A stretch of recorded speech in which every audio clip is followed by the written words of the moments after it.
நண்பர்களே, உங்களை பார்த்து நான் மிகுந்த மகிழ்ச்சி அடைகிறேன். சங்கீதம் 41:4 பார்க்கும்போது, என் ஆத்துமாவை குணமாக்கும் என்று சொன்னேன் என்று சொல்லப்படுகிறது. என் ஆத்துமாவை குணமாக்கும். சரீரத்துக்கு குணம் தேவைன்னா அப்படின்னா ஒரு சத்தான உணவு, இல்லை ஆஸ்பத்திரிக்கு போய் மாத்திரை, ஊசி, இல்லை எதனா காரியங்க சரீரத்துக்கு. நான் ஆத்துமாவுக்கு இதெல்லாம் எடுபடாது. கர்த்தருடைய வார்த்தை மட்டும்தான் எடுபடும்.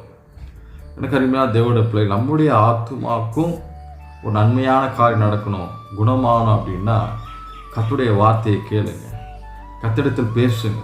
இல்லையா நல்லா ஜபிக்கிறவங்களை பார்த்து ஜப விண்ணப்பத்தை கூப்பிட்டு உங்களுக்காக ஜபிக்க சொல்லுங்கள்.